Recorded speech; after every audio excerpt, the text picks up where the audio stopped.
여러분, 전셋값이 폭락한다. 서울 대치동에 있는 엄마 아파트의 전셋값이 4억이나 하락했다. 와, 이게 도대체 무슨 말인가? 뭐 이렇게 말할 만합니다.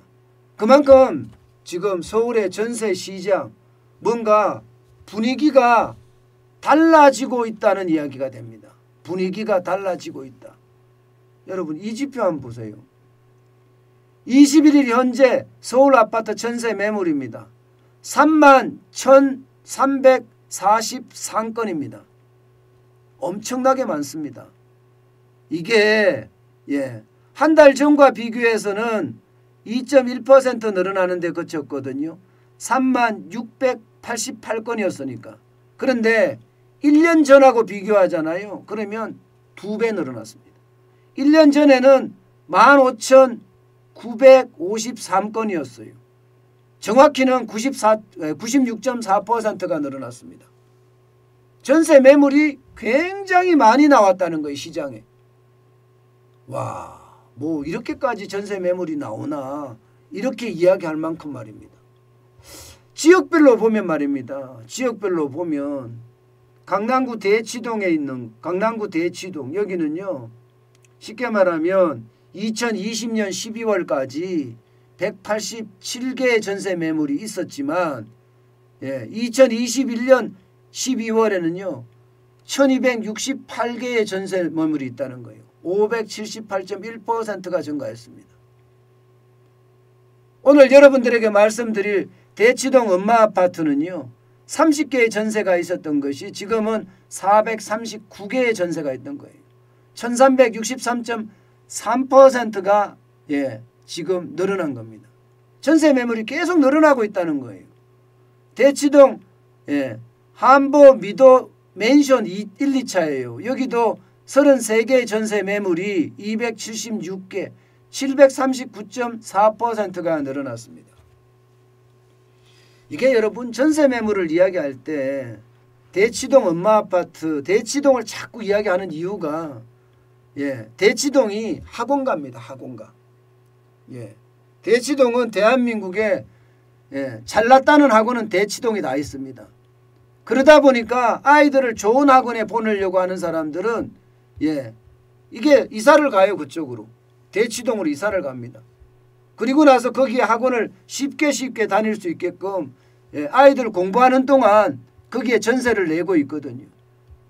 일반적으로 말입니다. 이게 12월 이때쯤 되면 엄마 아파트나 혹은 미도 아파트나 미도 맨션이나 이쪽으로 이사 가는 사람이 많아야 정상이거든요. 없는 거예요. 없는 거예요. 이거는요. 여러 가지 이유가 있습니다. 여러 가지 이유가. 기본적으로는 돈이 없습니다.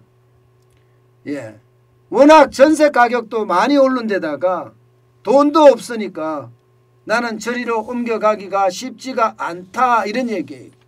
여러분도 알다시피 전세 가격이 2019년 7월 이후로 무려 말입니다. 129주 연속 상승했습니다. 129주 연속. 계속 올랐어요. 전세 가격이. 너무 많이 오른 거죠. 실제 서울 아파트의 평균 전세값도 6억이 넘습니다. 6억 3,223만 원이에요. 사실 새 임대차법 작년 7월인가요? 그때 이후로 따지면 36.1%나 올랐습니다. 36.1%. 너무 많이 올랐잖아요. 전세 가격이. 그때는 4억 6,458만 원이었거든요. 36.1%가 올랐으니까 너무 많이 오르니까 거기에 대한 어떤 부담감 때문에 많이 올리지 못하는 것. 이런 것 아닌가 싶습니다. 그런데 더 심각한 것은요. 이게 대치동에 있는 이 엄마 아파트 말입니다.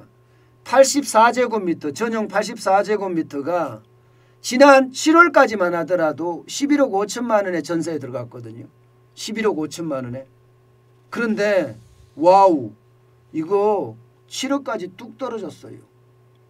7억 5천만 원의 매물이 나오고 있습니다. 7억 5천만 원에. 그러면 4억이나 떨어졌다는 거잖아. 4억이나. 야 이거 봐라. 이거 상황이 이상하네. 이렇게 생각할 수밖에 없는 겁니다. 4억이나 뚝 떨어졌으니까. 공급이 그만큼 많아졌다는 이야기고 수요는 그만큼 줄어들었다는 이야기예요. 수요는 그만큼 줄어들었다는 이야기예요. 그만큼 말입니다.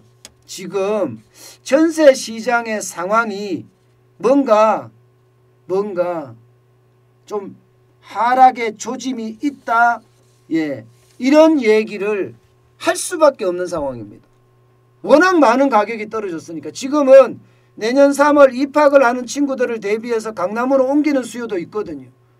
예, 이런 수요까지도 지금 완전히 줄어들었다는 이야기가 되니까 그만큼 말입니다. 그만큼 전세 가격의 하락이 예상되는 것 아니냐, 이런 얘기가 솔솔 나오고 있는 것도 사실입니다. 사실 여러분, 전세 매매 수급 지수도 1000밑으로 떨어졌어요. 12월 들어서서 99.1까지 떨어졌습니다. 이게 100이 기준이거든요. 100이. 100이 기준인데 100이 됐을 때 전세를 들어가려고 하는 전세 세입자나 전세를 내놓는 집주인의 어떤 균형이 맞는다는 뜻이에요. 99.1이라는 것은요, 지금 전세를 찾는 사람이 줄어들었다는 거예요. 수요가 줄어들었다는 거예요. 공급도 오히려 좀 늘어난 모습을 보이고요. 그런데 이게 둘째 주까지만 이렇고요. 셋째 주 가면 이 범위가 더 커집니다. 둘째 주 가면, 이게 첫째 주가 이렇고요. 둘째 주 가면 서울 아파트 전세 수급 지수가 98.5까지 2주 연속 100 이하의 어떤 상황을 연출하고 있거든요. 그래서 많은 사람들이 떨어지지 않겠느냐 하는 이야기도 하고 있습니다. 그렇지만 또 다른 지표를 보면요, 지금 부동산은 굉장히 다를 수 있겠구나.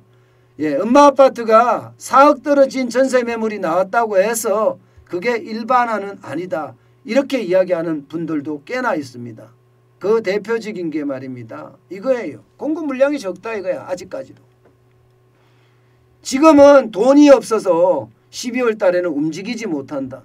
그러나 대출 규제가 풀리는 내년 1월에 가면 상황이 달라지지 않을까, 뭐 이렇게 이야기하는 사람들 말입니다.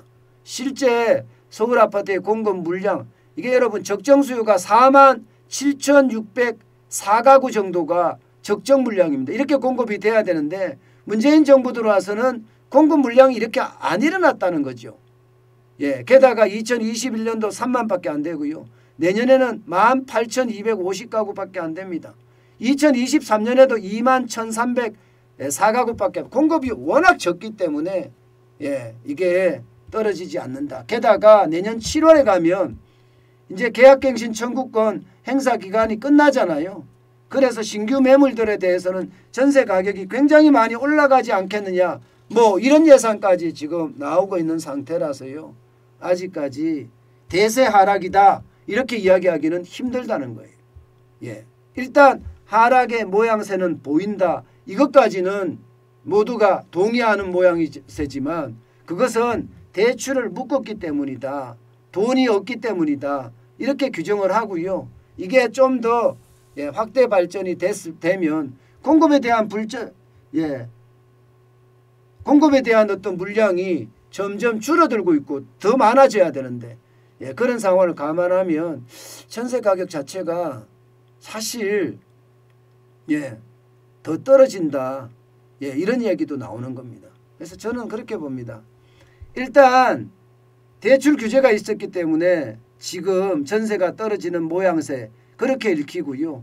앞으로 내년 1월에 가서 이제 대출에 대한 문제가 풀리면 어떻게 될지 우리가 한번 더 두고 봐야 된다, 그렇게 생각을 합니다. 게다가 3월 9일 대통령 선거가 끝나고 나면 부동산 정책에 대한 대전환이 일어나기 때문에 지금 어느 누구도 이게 집값이 폭락한다, 아니면 집값이 폭등한다, 이렇게 예측할 수가 없습니다.